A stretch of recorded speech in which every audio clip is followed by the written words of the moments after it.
Hello everyone. Today we will focus on a small country in Southeast Asia, even described as a microstate, Singapore, in the top tier of countries in terms of economic performances and educational outcomes. Singapore may be seen by many as a model of success.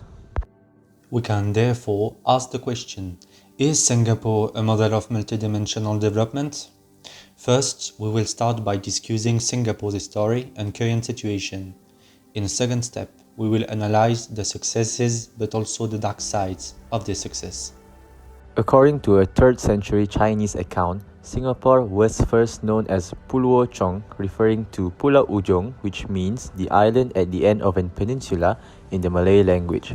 Later, the city was known as Temasek, or Sea Town, when the first settlements were established from 1298 AD to 1299 AD.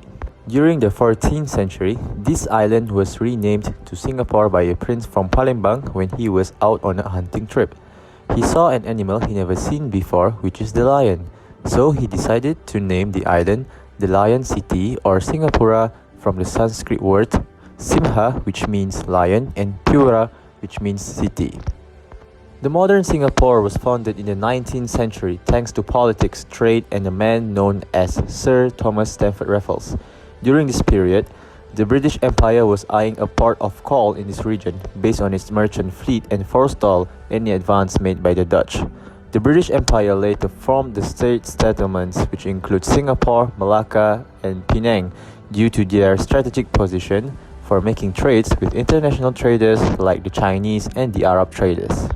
In 1822, Raffles implemented the Raffles Town Plan, also known as the Jackson Plan, to address the issue of growing disorderliness in the country. They were separated in 4 areas: the European town for the Europeans, Eurasians, and rich Asian traders, the Chinatown for the Chinese people, Chulia Kampong for Indians, and Kampong Glam for Muslims, Malay, and Arab. Singapore suffered a huge blow during World War II due to the invasion of the Japanese army on the 8th of December 1941.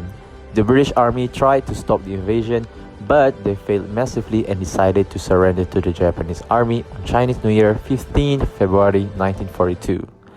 The Japanese surrendered in 1945 and Singapore was handed over to the British military administration. In 1946, Singapore became a British Crown colony. On the road for independence, the rise of nationalism forced the government to conduct their first general election in 1959.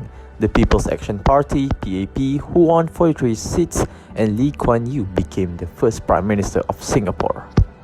In 1963, Malaysia was formed, comprising the Federation of Malaya, Singapore, Sarawak, and Sabah.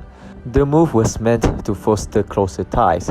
However, Singapore's merger proved to be unsuccessful, and less than 2 years later, on 9 August 1965, it left Malaysia to become an independent and sovereign democratic nation. The year 1965 made the little island of Singapore a new state by its expulsion of Malaysian Federation. Since this time, the little island of Singapore has been known as the Republic of Singapore and leading by the People's Action Party. The first decade following the independence was a time for Singapore because of several difficulties. Indeed, the country is so small and so weak in comparison to the other countries present in the region. The Singaporean government was scared of an invasion of the island by Indonesia or any other foreign nation. To this dark geopolitical situation added a terrible economic situation with a high rate of unemployment, a poverty level among the worst worldwide, a housing crisis, and a lack of resources. To become a recognized country, Singapore became a member in 1965 of the Commonwealth of Nations and established, with the help of Israel, an army in 1967.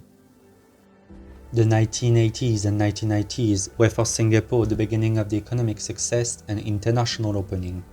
After a decade focused to build public apartments, lowered the rate of unemployment, and established a modern economy, Singapore became one of the 4 Asian tigers. The unemployment falling under the 3% of general population, the trade harbor opened, the Singapore Airline was created, and the international airport was built. However, despite this real economic improvement, non-political advances came out. Singapore remained an authoritarian state. At the beginning of the 21st century, a succession of crises, especially sanitary, happened. As we are currently experiencing with the COVID-19 crisis, Singapore faced with the stress outbreak in 2003, the first modern pandemic. Moreover, the little island was faced to terrorist threats wanting to disorganize the Singaporean government. To this succession of crises, a huge educational reform, making the education field one of the most important fields of Singaporeans' policies. To finish, let me show you Singapore current figure to all accountable what Singapore means.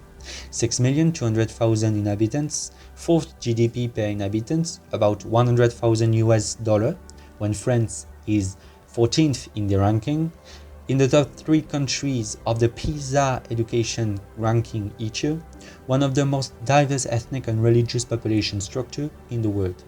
To sum up, Singapore is a diverse cultural melting pot with a developed and efficient economy and education system. Now, let us see how successful Singapore is despite the fact that its prospects for survival were dim when it became independent in August 1965.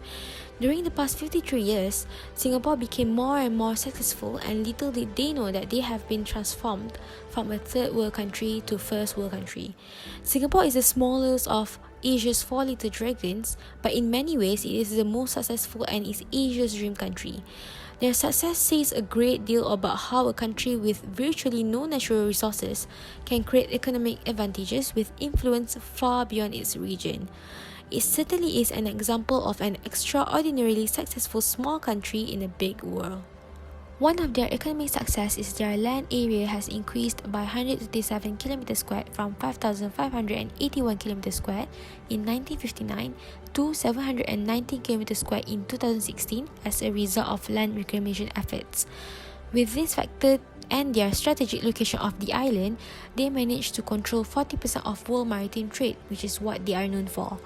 Next, as a result of its liberal immigration policy, Singapore's population has increased by 3.6 times during the same period.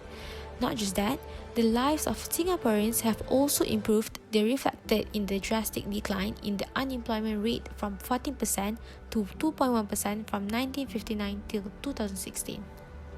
As Yoann told just now, Singapore is the first in the PISA worldwide ranking.